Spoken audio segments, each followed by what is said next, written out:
Amrita Pritam's novel पिंजर।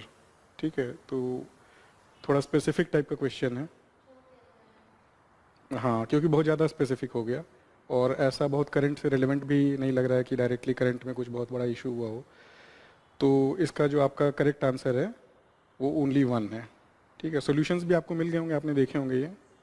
ठीक है, तो 1950 का नावल है और इसका जो मेन थीम है वो पार्टीशन पे बेस्ड है। बट इट अब मीडियम क्या, इंग्लिश में बोलना सही रहेगा, हिंदी में रखूँ जिसमें आप सजेस्ट करिए? बाइलिंगुअली ना? ठीक है, ठीक।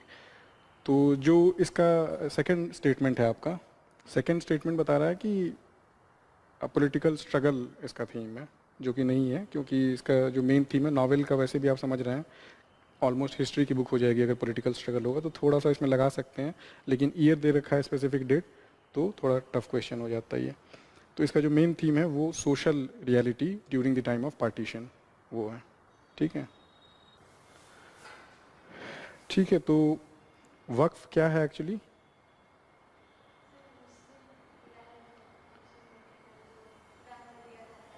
हाँ, ठीक है, तो उसको क्या बोलते हैं? टर्म यूज़ किया है चैरिटेबल इंडाउमेंट। ठीक है, हर एक रिलीजन में होता है कि रिलीजियस और मेनली सोशल पर्पस सर्व करने के लिए होता है, रिलीजन की तरफ से सोशल पर्पस सर्व करने के लिए। तो उसमें इस्लामिक लॉ के अनुसार ये है और इसका कुछ खास बातें हैं।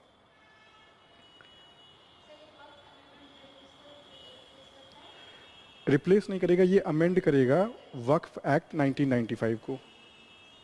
ठीक है, और अभी कहाँ पे है ये बिल, वक्फ अमेंडमेंट बिल?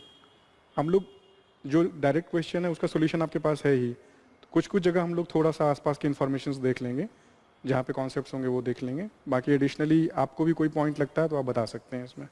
ठीक है, तो ये बिल अभी कहाँ पे है? ये बिल पास हो गया है क्या, वक्फ अमेंडमेंट बिल? हाँ, पास नहीं हुआ है, तो कहाँ पे है, किस स्टेज में है ये? लोकसभा से पास नहीं हुआ है अभी। ठीक है, इसको जॉइंट पार्लियामेंट्री कमेटी को सेंड कर दिया गया है। तो बिल पैसेज का प्रोसेस जब आप पढ़ेंगे पॉलिटी में, तो उसमें एक ये भी रहता है कि कुछ कुछ इशू जहाँ पे थोड़ा कंटेंशियस हो या फिर जहाँ डीपली स्टडी करने की ज़रूरत हो, उतना स्ट्रेट फॉरवर्ड नहीं है कि उसको पास कर दें, जिस पे सहमति कंसेंसस नहीं बन रहा हो पार्लियामेंट में, तो ऐसे बिल को कहाँ भेज देते हैं, पार्लियामेंट्री कमिटीज़ को।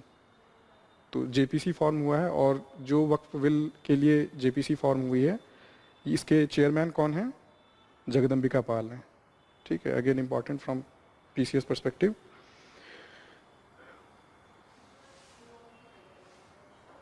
हाँ, कुछ पॉइंट्स जो आपको लगे कि रेलेवेंट है, काम आ सकता है, उसको आप नोट कर लीजिएगा। जगदम्बिका पाल। और इसमें क्या और इश्यूज क्या आ रहे हैं, मतलब क्या अमेंड कर रहे हैं इसमें हम लोग? जो बिल प्रपोज्ड है अमेंडमेंट बिल, इसमें अमेंडमेंट क्या हो रही है? मतलब एक ब्रॉड आइडिया, बहुत डिटेल में नहीं जाना है।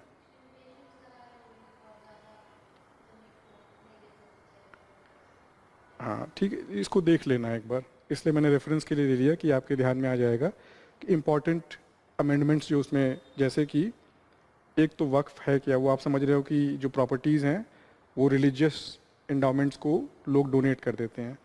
फिर उसका पर्पस हो जाता है कि वो जो इंडाउमेंट्स हैं वो उसके थ्रू जो इनकम जनरेट होगी वो एक एसेट हो गया, उससे इनकम जनरेट होगी, तो उस इनकम से सोसाइटी को सर्व करेंगे, अपने रिलीजियस लोगों को सर्व करेंगे। तो जो उनके पास प्रॉपर्टी जा रही है उसको अक्वायर करने के उसमें रूल्स होंगे, जो वक्फ एक्ट था, तो उसमें ये अमेंडमेंट्स ला रहे हैं, जैसे कि फॉर्मेशन ऑफ वक्फ उसको बोलते हैं, कि कोई प्रॉपर्टी कैसे उनके पास जा रही है। तो दो तरीके जैसे मेंशन थे, डिक्लेरेशन के थ्रू या फिर लॉन्ग टर्म यूज़ के थ्रू।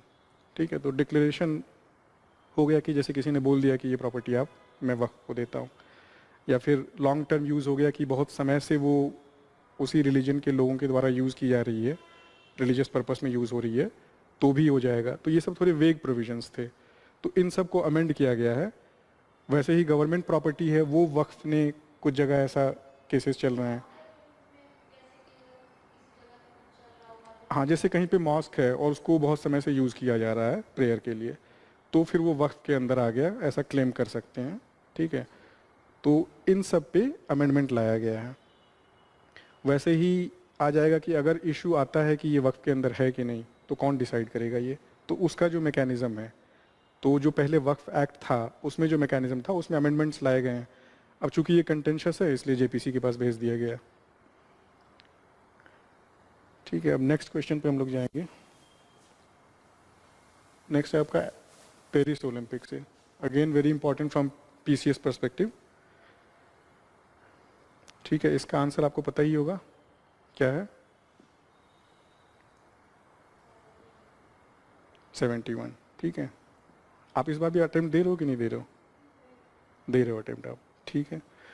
तो 71 टैली था इंडिया का, अरे इंडिया का रैंक था, ठीक है। और मेडल टैली क्या थी इसकी, इंडिया की? कितने मेडल्स मिले थे इंडिया को?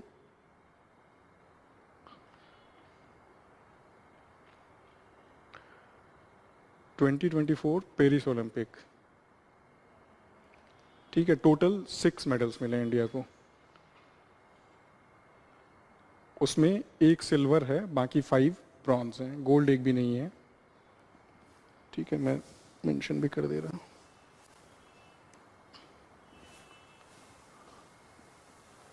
टोटल आपका 6 मेडल्स हैं,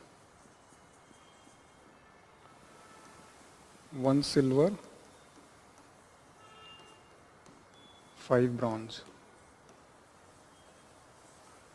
बाकी न्यूज़पेपर वगैरह पढ़ते हैं आप लोग? द हिंदू, तो ये तो रिसेंट का है, न्यूज़ में आ रहा होगा। सिल्वर किसको मिला है? बहुत फेमस, नीरज चोपड़ा। किस स्पोर्ट में है नीरज चोपड़ा? Javelin throw. ठीक है, तो single silver won by Neeraj Chopra in the sport of javelin throw. And what was his throw length? Sometimes PCS 89.45, ठीक है। Sometimes PCS goes, and if PCS will ask this question, they will give you 89 point something only, all 4 options, ठीक है। Then other bronze medals in which games? Any idea? Another celebrity, almost a celebrity she became. You must be aware of, if you're watching the news. Manu Bhaker. How many medals? 2 medals। किस चीज़ में मिले हैं? Pistol shooting. Pistol shooting में था, एक single वाला match था और एक था डबल्स वाला। डबल्स वाला किसके साथ मिला था?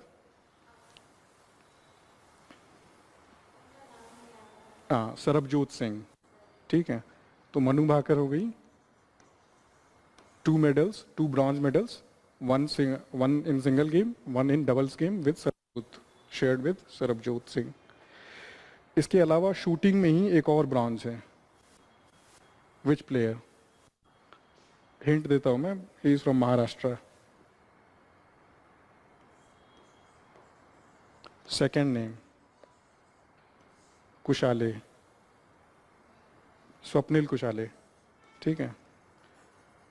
तो ये राइफल शूटिंग में इनको मिला है ब्रॉन्ज अगेन, ठीक है। और इसके अलावा ब्रॉन्ज में कितने बच गए? अब टोटल 5 ब्रॉन्ज थे, 2 pistol shooting, 1 rifle shooting, Swapnil Kusale, Manu Bhaker and Sarabjot Singh. 2 बच गए हैं। एक और हिस्टोरिक विन थी, hockey, if you remember, hockey में ब्रॉन्ज मिला था। हॉकी में और इसमें नोट कर सकते हैं डेटा, कैप्टन कौन थे? Who was the captain of the team? Harmanpreet Singh, okay. And the goalkeeper भी बहुत फेमस हुए थे इसमें, इन मैचेस में, due to outstanding performance. Goalkeeper was PR Sreejesh. So sometimes PCS asks direct PR Sreejesh. Shrijesh is SREEJESH, okay. So sometimes they just give you questions with which game they are associated. They will give you name of players, that's why. So last remaining bronze medal won by Aman Sehrawat in wrestling, okay, freestyle, Aman Sehrawat. So you can note down.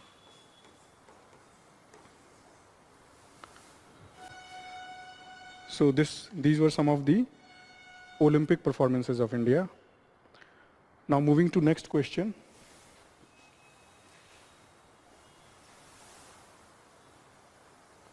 Question 4. ये तो last year का question है PCS का.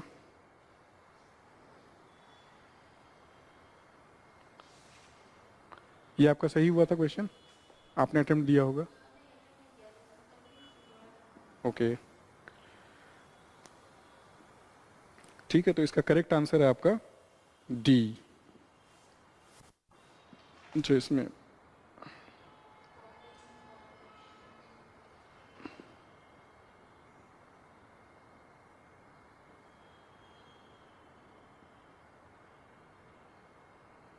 Visible है ना?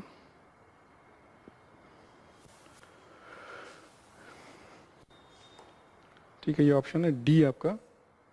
D is your correct answer.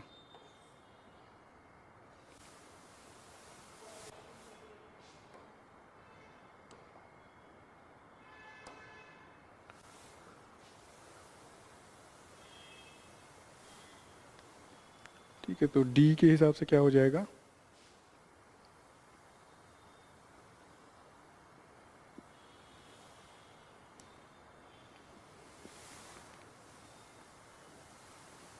Optimum population theory given by whom? Edwin Cannan. ठीक है, यहाँ से हम लोग मैच करवा दे रहे हैं, यहाँ से दिक्कत होगी. Social mal adjustment theory Henry George. Demographic transition theory Thompson. और population food supply relationship, this everyone knows, Malthus. ठीक है, थ्योरीज के बारे में आपको पता है?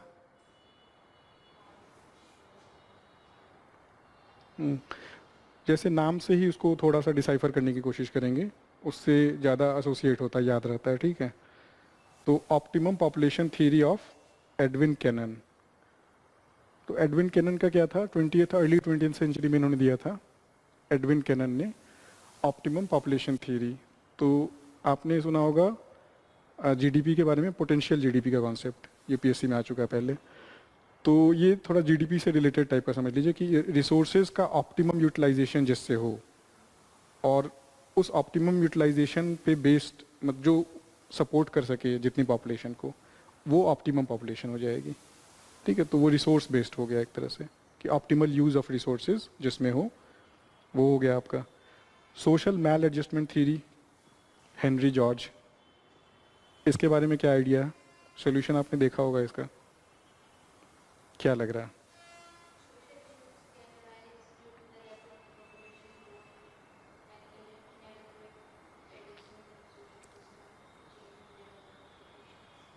हम्म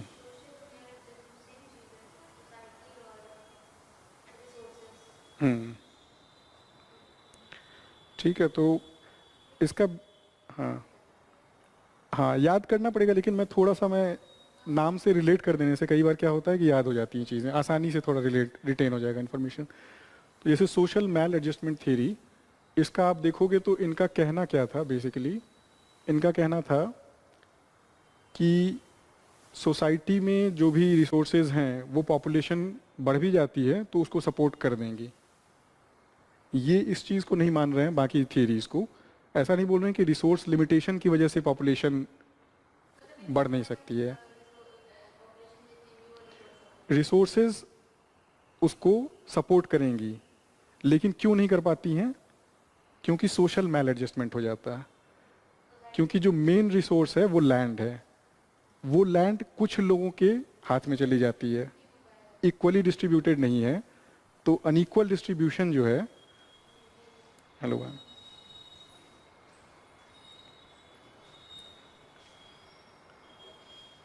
आप भी मैम टेस्ट सीरीज की स्टूडेंट हैं? अच्छा, तो हम लोगों ने डिस्कशन स्टार्ट किया है, थोड़ा लेट ही स्टार्ट हुआ है, तो ये आपके लिए अच्छा है. ठीक है, टेस्ट दिया था आपने? अच्छा, तो ठीक है. तो अभी हम लोग ये क्वेश्चन 4 डिस्कस कर रहे हैं. ठीक है, ऑप्टिमम पॉपुलेशन थ्योरी हमने भी डिस्कस किया है. उसमें ये है कि जो रिसोर्सेज हैं सोसाइटी की, वो एक लेवल ऑफ पॉपुलेशन को सपोर्ट कर सकती हैं. तो अगर ऑप्टिमली रिसोर्सेज को यूटिलाइज किया जाए तो कितने नंबर ऑफ पॉपुलेशन को सपोर्ट करेगी वो, दैट इज ऑप्टिमम पॉपुलेशन। ठीक है, ये थ्योरी आपकी दी है एडविन केनन ने। इसके बाद है आपकी सोशल मैल एडजस्टमेंट थ्योरी। इनका कहना है कि रिसोर्सेज हैं, सफिशिएंट हैं, लेकिन चूंकि उनका डिस्ट्रीब्यूशन सही नहीं है, स्पेशली द लैंड रिसोर्स, जो कि मदर ऑफ ऑल रिसोर्सेज आप बोल सकते हो, क्योंकि सारे प्रोडक्शंस वहीं से होते हैं, एग्रीकल्चरल हो चाहे इंडस्ट्रियल हो। तो अगर उसका डिस्ट्रीब्यूशन प्रॉपर नहीं है तो इनइक्वालिटी फैलती है, और उसकी वजह से जो है कुछ पॉपुलेशन सपोर्ट नहीं कर पाएंगी ये रिसोर्सेज। ठीक है, ये हो गया आपका सोशल मैल एडजस्टमेंट। थर्ड है आपका डेमोग्राफिक ट्रांजिशन। ये तो आप लोग वेल अवेयर होंगे, ये एनसीईआरटी में दे रखा है। क्या है ये?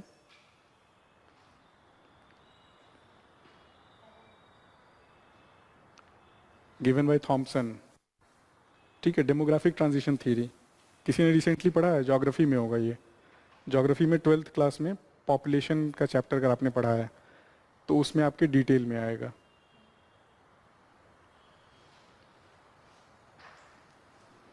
ठीक है, मॉक टेस्ट 1 हम लोग डिस्कस कर रहे हैं।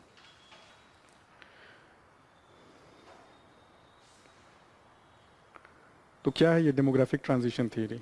एनीवन? पॉपुलेशन की थ्योरी जब पढ़ेंगे आप तो उसमें सबसे बेसिक, हाँ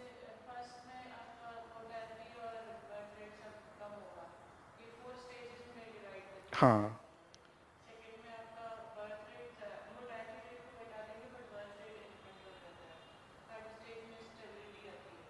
ठीक है, डिक्लाइन आएगा। ठीक है, तो ये डेमोग्राफी, डेमोग्राफी मतलब क्या हुआ?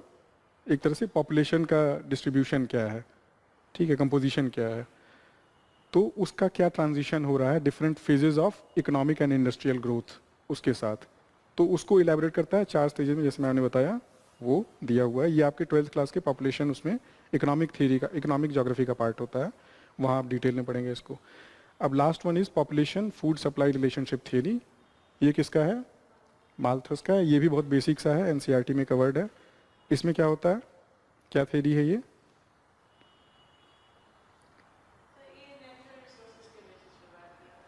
हाँ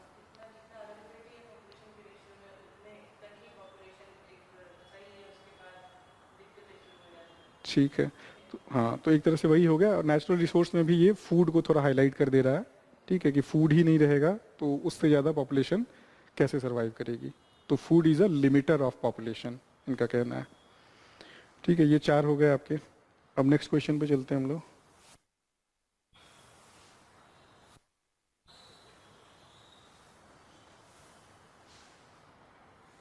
फैक्चुअल क्वेश्चन है। Who among the following has been selected for the Malcolm Adisessia Award 2024? तो ये फेमस अवार्ड है भी नहीं उतना। ठीक है, थोड़ा सा आइसोलेटेड अवार्ड है, लेकिन चूंकि पीसीएस वगैरह पूछती है अवार्ड्स तो इसलिए टेस्ट सीरीज में मेंशन हो गया होगा। तो इसका आंसर क्या है पहले तो? ठीक है,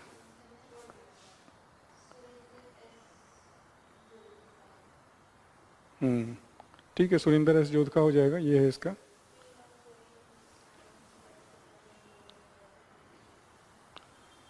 ठीक है, और ये कौन सी बॉडी देती है इसको, इस अवार्ड को? बहुत टफ नहीं है, सेम है, इसी नाम से है। मैल्कम, यहाँ बीच में आ जाएगा, एंड एलिजाबेथ एडिसेशिया ट्रस्ट है। ठीक है, और ये चेन्नई की शायद है कोई बॉडी। तो इसमें 2 अवार्ड होते हैं। एक इसमें मेंशन हो गया आपका सुरिंदर एस जोधका जी को मिला है, who is a JNU professor और सोशल इश्यूज़ पे, डेवलपमेंटल लर्निंग्स पे इन्होंने काम किए हैं। Second person is Vikas Kumar, who received the Elizabeth award. ठीक है, and he is associate professor of Azim Premji university. Azim Premji university है, देखना पड़ेगा लोकेशन, तो बेंगलोर हो सकता है मोस्ट प्रोबेबली, चेक करना पड़ेगा इसका। ठीक है, लेकिन ये बहुत प्रोमिनेंट बॉडी नहीं है, तो ठीक है, एक बार देख लीजिए, टेस्ट सीरीज में आ गया तो ऐसे ही कवरेज होती हैं कुछ चीज़ें, कभी कभी किनारे से भी आ जाते हैं क्वेश्चंस। ठीक है, नेक्स्ट क्वेश्चन पे हम लोग चलेंगे।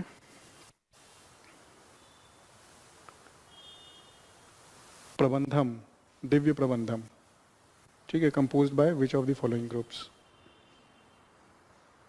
इसका क्या आंसर होगा? हाँ, अल्वार्स हैं। अल्वार्स क्या है? दे आर वैष्णवाइट्स और Shaivite, Vaishnavites. And who are the Shaivites among them? Nayanars are Shaivites. Who else? एन होना चाहिए। हाँ, लिंगायत्स आर ऑल्सो, ठीक है, एन होना चाहिए।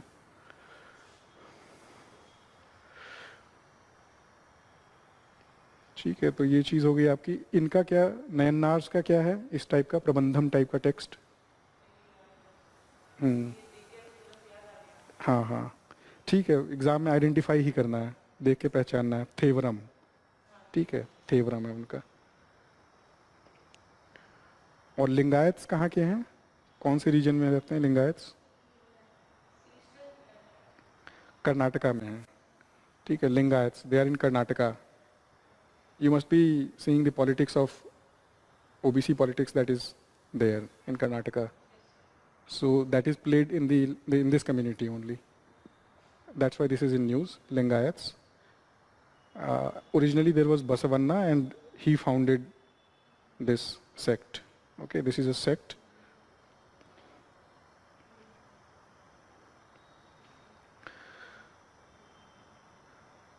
Next question is Mpox. Again in news. Simple question, direct question. ठीक है, वायरल इन्फेक्शन है। और थोड़ा और स्पेसिफिकली बोलेंगे तो वायरल जूनोटिक डिजीज। ठीक है, जूनोटिक किसको बोलते हैं? हाँ, एनिमल से जो ट्रांसफर हो जाते हैं डिजीज, जूनोटिक डिजीज हो गए। ठीक है, और जो फैमिली है, family of viruses variola.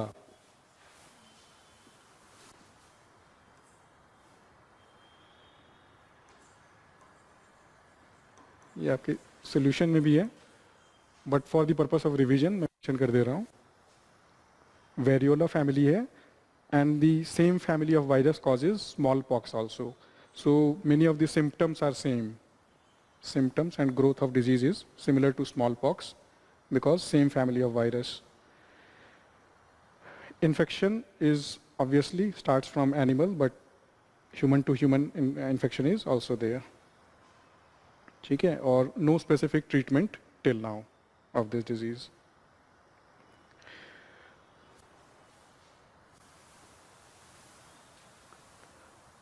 Next question is from chemical formula. ये भी बेसिक क्वेश्चन है, बेसिक क्वेश्चन है, ठीक है। NaHCO3 baking soda. Baking soda का क्या यूज़ होता है?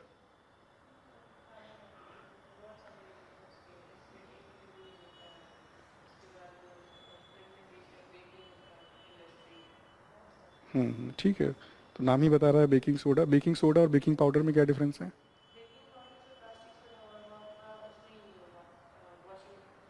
बेकिंग पाउडर बोल रहा हूँ मैं।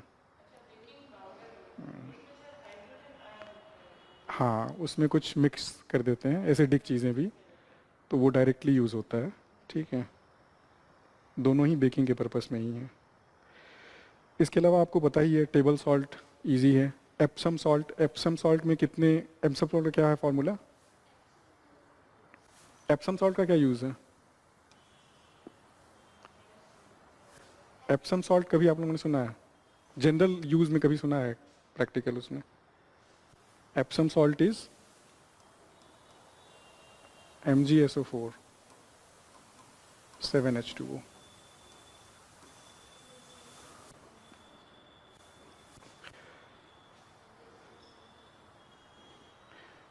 ठीक है, मैग्नीशियम सप्लीमेंट के तौर पे भी इस्तेमाल करते हैं इसको, गार्डनिंग वगैरह में भी देते हैं। ठीक है, पेन रिलीविंग में भी काम करता है। ये सब इसके नॉर्मल यूजेस हैं, बाकी इंडस्ट्रियल यूजेस तो होंगे ही अलग से। एप्सम सॉल्ट हो गया आपका। उसके बाद बोरैक्स। बोरैक्स क्या है?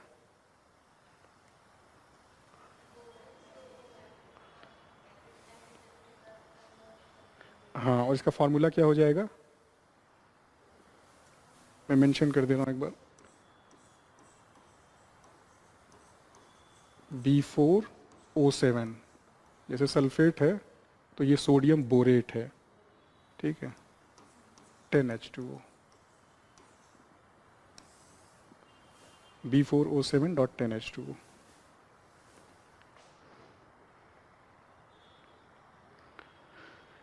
ठीक है, अब चलते हैं नेक्स्ट क्वेश्चन पे। अच्छा मेंशन कर दूं क्या? लिख लिया ना आपने? हाँ, ये इसका पर्पस वही है, क्योंकि ऐसे क्वेश्चंस आते हैं, इसीलिए एक बार फेमिलराइज कर लेना है खुद को। नोट कर लिया आपने?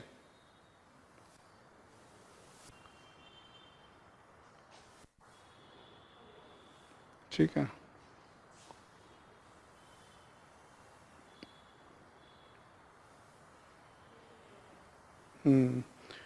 Which of the Vijayanagar Empire is known for his military conquests and promotion of Telugu literature? हाँ, मिलिट्री में और भी लीडर्स आ जाएंगे, इसलिए दोनों कंडीशन सेटिस्फाई करने वाला नेम आपका हो गया कृष्णदेव राय। ठीक है, ये सबको पता है। किसने फाउंड किया था विजयनगरम? हरिहर एंड बुक्का। ठीक है, और डायनेस्टीज कौन कौन सी थी? हम्म, सही है, सही है। हाँ हाँ हाँ, तो पहला हो गया संगम, संगम, सलुवा, हाँ, फिर तुलुवा, फिर अरविदु। ठीक है, लास्ट में अरविदु। हाँ, कृष्णदेव राय। ठीक है, और इसके अलावा कृष्णदेव राय का एक लिटरेरी वर्क बताइए जो बहुत फेमस है तेलुगु में, अमुक्त माल्यदा। ठीक है, और जो इनका 8 पोएट्स का ग्रुप था उसको क्या बोलते हैं? अष्ट दिग्गजास। ठीक है, ये सब बहुत बेसिक चीज़ें हैं, इन लोगों का मल्टीपल रिवीजन हो रहा है बस। हाँ, जाम्बवती विवाह। ठीक है, तो ये कुछ फैक्ट्स थे इस क्वेश्चन से रिलेटेड आपके। वो क्या था? अष्टप्रधान। हाँ, 8 मिनिस्टर्स का ग्रुप था वो। हाँ, अष्टप्रधान। हाँ हाँ, ऐसे ही इस साइड आ जाते हैं नवरत्न। हम्म, हाँ, ठीक है, सब टीसीएस के एस्पिरेंट्स हैं, पता चल रहा है कि अच्छी सी तैयारी है। ठीक है, अब हम लोग आते हैं नेक्स्ट क्वेश्चन पे।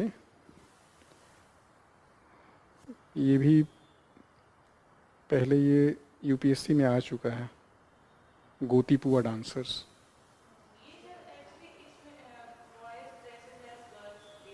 हाँ,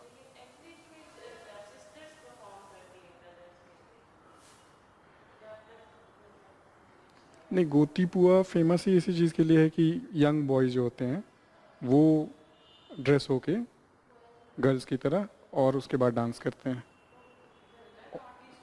नहीं नहीं, ये उड़ीसा का है, ये उड़ीसा का है, और इसी का, हाँ, वो कोई दूसरा होगा फिर, और इसी का थोड़ा एडवांस स्टेज होने के बाद ओडिसी डांस आया है। ठीक है, तो ओडिसी का ये प्रीकर्सर आप बोल सकते हैं इसको। तो बाकी चीज़ें भी होती हैं उसमें, म्यूजिकल इंस्ट्रूमेंट्स वगैरह ये सब रहेंगे, लेकिन जो डिफरेंशिएटिंग फैक्टर है दैट इज़ कि boys dress as girls, young boys, केवल बॉयज़ नहीं, यंग बॉयज़ होना चाहिए। ठीक है, and this is also associated with Jagannath cult. Odisha है तो वहाँ पे जगन्नाथ का है, उड़ीसा आएगा तो जगन्नाथ हो गए, उसके बाद गजपति रूलर्स हैं, ये सारी चीज़ें आप एसोसिएट कर सकते हैं। ठीक है, we will move to next question. Chronology, ये पूछा जा चुका है पिछली बार का, तो इसका आंसर आपको पता ही होगा। सिंपल क्वेश्चन भी है, डायरेक्ट क्वेश्चन है। मोपला रिवोल्ट। हम्म,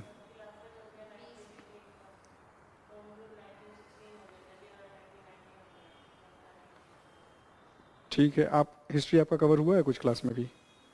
अच्छा, मॉडर्न हिस्ट्री अभी नहीं हुई है।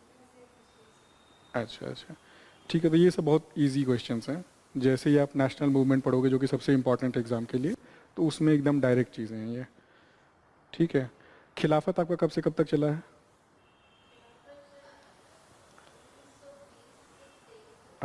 अराउंड 1990 से 1924 तक।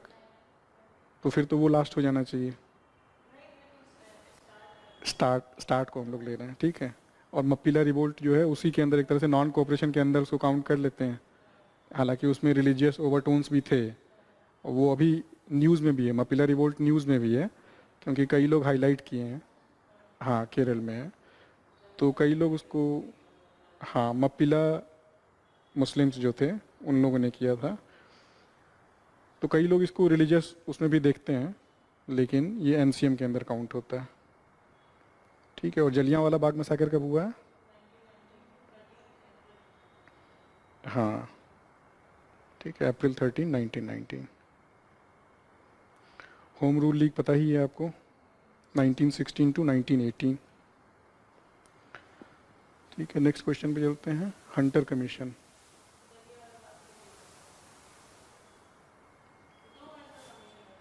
हाँ, एक एजुकेशन से रिलेटेड है।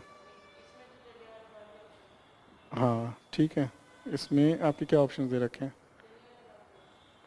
ठीक है, इसमें तो वो ऑप्शन ही नहीं है।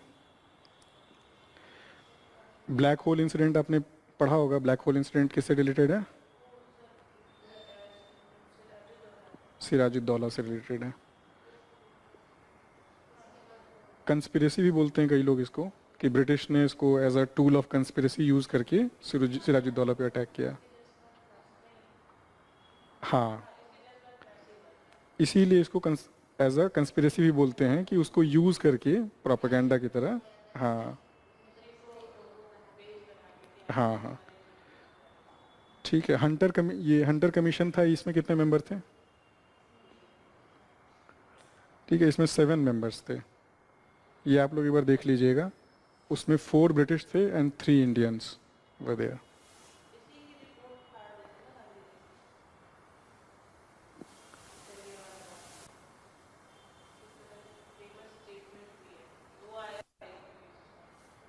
अच्छा,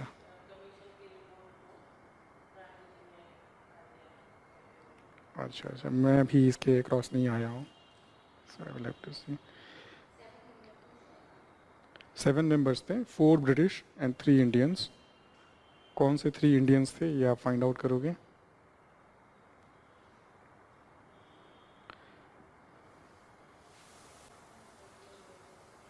ठीक है, next question is most short lived of all the Britain's constitutional experiments.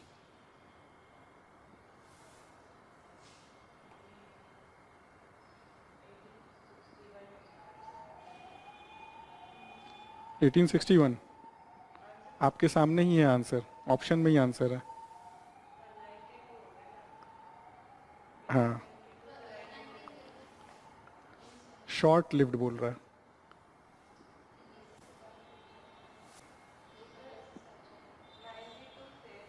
हम्म, इसमें गैप देखिए कितना है।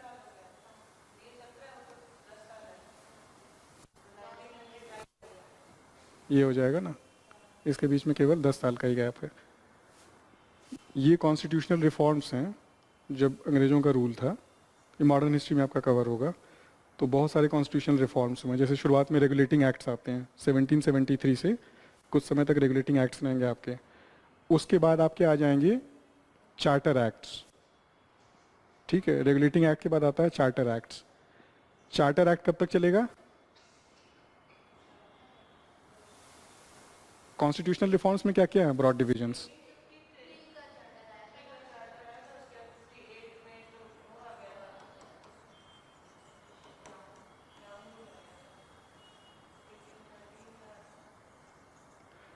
रेगुलेटिंग एक्ट कहाँ से स्टार्ट होता है?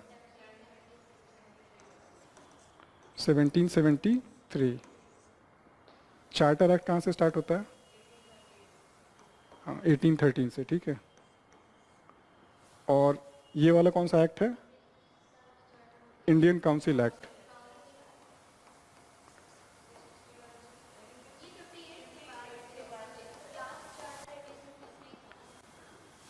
ठीक है, ठीक है। और लास्ट में आपका इंडियन इंडिपेंडेंस हो जाएगा, वो लास्ट हो जाएगा। इन दोनों में क्या डिफरेंस है, इससे पहले और इससे बाद में क्या डिफरेंस आता है? हाँ, अब डायरेक्टली क्राउन रूल कर रही है और वहाँ एक्ट बन रहा है। ठीक है, ठीक है, तो ये ब्रॉड डिवीजन है उसका।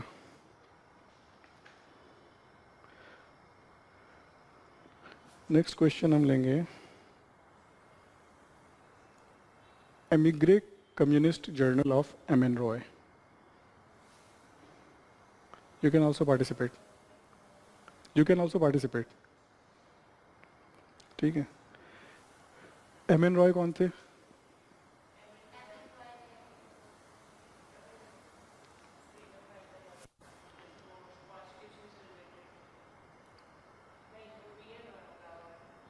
बी एन राव, जमीन आसमान का अंतर हो जाएगा।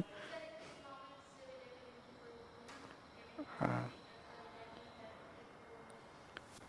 हाँ, इनकी भी है उसमें। ये है मेनली कम्युनिस्ट लीडर थे, and he was inspired, he even conversed with Lenin etcetera. He went to the international जो कम्युनिस्ट कॉन्फ्रेंस हुआ था उस समय पार्टिसिपेट किया था इन्होंने, और उस समय के बड़े लीडर थे communist leader. Emigre, emigre means he was emigrant outside of the country, outside of India, and there he published a journal, and that journal is, ठीक है। इसमें अगर आप ऑप्शन भी देखोगे, अगर नेगेटिव अप्रोच भी देखोगे, अगर थोड़ी आपको सोशलिज्म और इन सब की समझ है, आपने उसको थोड़ा देखा है, तो किसान सभा आप रूल आउट कर सकते हो थोड़ा। अनुशीलन, ये अनुशीलन किनसे रिलेटेड है?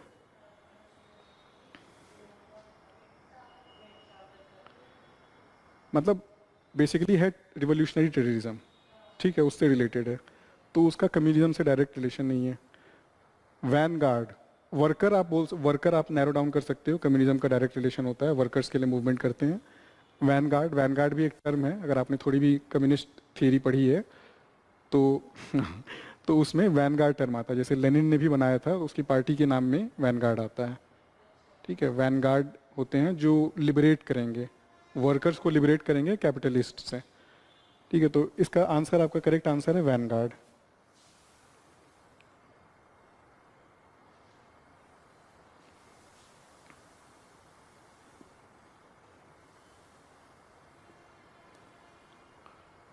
नेक्स्ट क्वेश्चन है आपका, आर्कियोलॉजिकल सर्वे ऑफ इंडिया।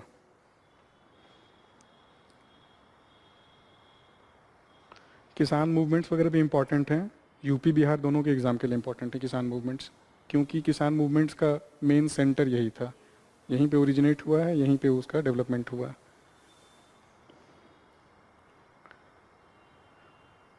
और ज़्यादातर आप इस टाइप के जो भी मूवमेंट्स हुए थे नेशनल मूवमेंट के समय, जैसे लेफ्ट का हो या यूथ का हो या किसान का हो, ये सब किस डिकेड में हुए हैं? 1920s के डिकेड में। ठीक है, 1920s का जो डिकेड था उसमें इस टाइप के बहुत सारे डेवलपमेंट्स हुए हैं, कम्युनिज्म का हो, चाहे किसान मूवमेंट हो, ठीक है, यूथ का मूवमेंट हो, ये सारी चीज़ें। नेक्स्ट क्वेश्चन है आपका, archaeological survey of India, ministry of culture, direct question है। कब फाउंड हुआ था ये ASI? Founded when and by whom?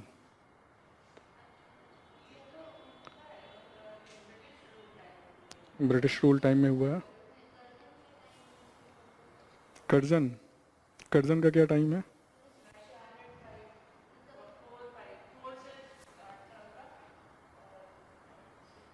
4 से पहले से स्टार्ट होगा। हाँ, 1900 के बाद से ही मोस्ट प्रोबेबली होगा।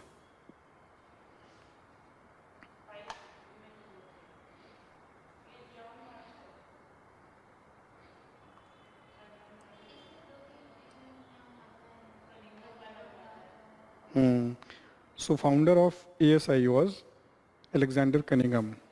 ईयर कौन सा है?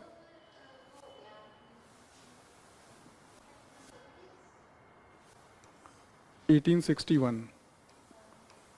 ठीक है, अलेक्जेंडर कनिंघम।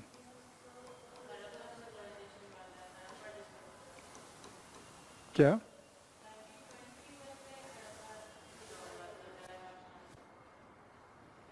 ये 1861 है, ठीक है। और इसका आप ट्रेस देखोगे कि ट्रेस करोगे कि कहाँ से ओरिजिन है, तो उसका ओरिजिन आपको मिलेगा एशियाटिक सोसाइटी जब इस्टेब्लिश हुई थी तभी से है, क्योंकि तभी से ये सब वर्क शुरू हो गए थे। तो विलियम जोन्स का उसमें बहुत रोल था एशियाटिक सोसाइटी के फाउंडेशन में, और उसी समय से इंडियन हिस्ट्री को एक्सप्लोर करना शुरू कर दिया था इन लोगों ने, ठीक है। तो बहुत सारे डिस्कवरीज हुए हैं उसके बाद से, लीडिंग टू अल्टीमेटली एएसआई के फाउंडेशन पे 1861 में।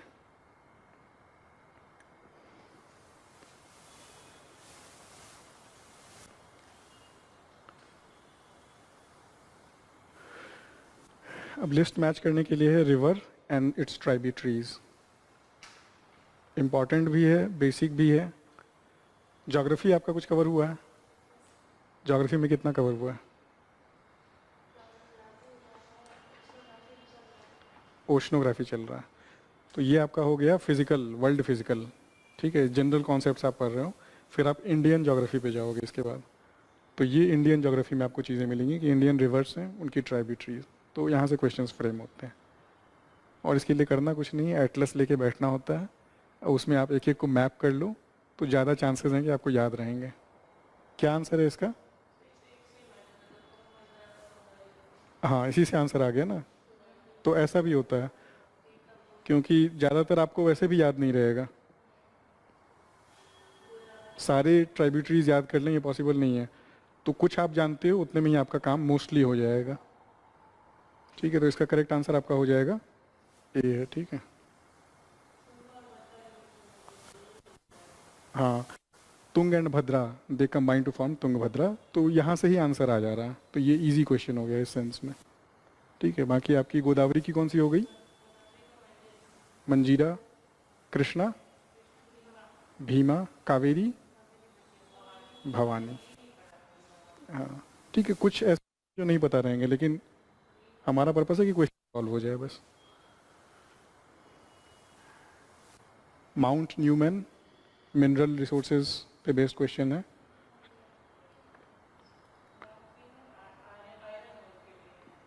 आयरन ओर के लिए where is this located? Mount Newman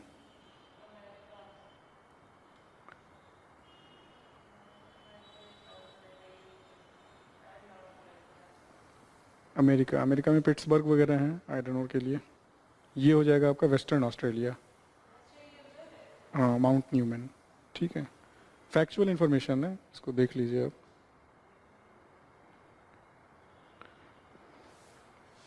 Banni grassland important है, कहाँ पे है बनी ग्रासलैंड? गुजरात में है। And which tribe is associated with this?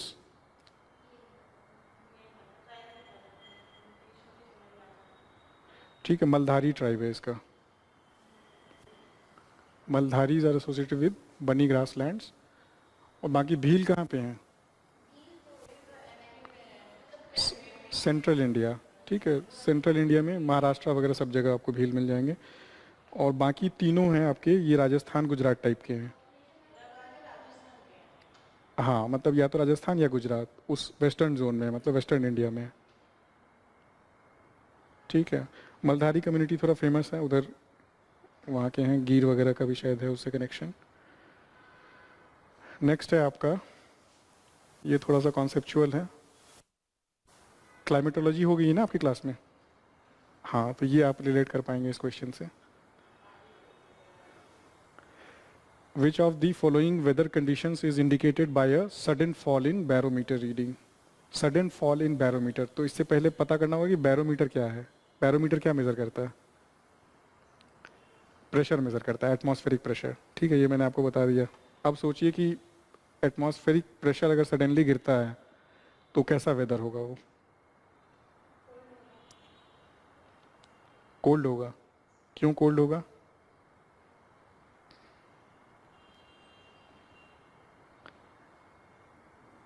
Atmospheric pressure गिरने का क्या मतलब हुआ? लो प्रेशर या हाई प्रेशर? प्रेशर अचानक से कम हो गया, तो ये लो प्रेशर हुआ कि high pressure? Low pressure, low pressure में कैसा वेदर होता है? लो प्रेशर इज स्टेबल और अनस्टेबल?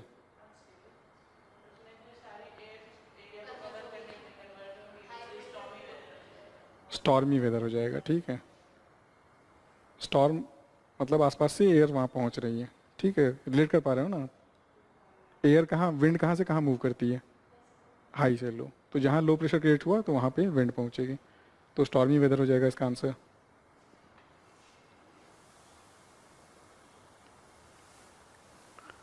नेक्स्ट आपका the world day to combat desertification, day based question, factual again. 17 जून, ये किससे एसोसिएटेड होगा? हाँ।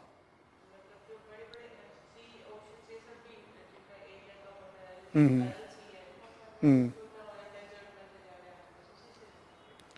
ठीक है। जनरली जो आप देखोगे इसका आंसर आपका ये है जून 17, ठीक है। और जनरली जो ऐसे होते हैं इस टाइप के, अगर किसी कन्वेंशन के नाम से मिलता जुलता है तो बहुत चांस है कि उस कन्वेंशन का वो डे रहा होगा।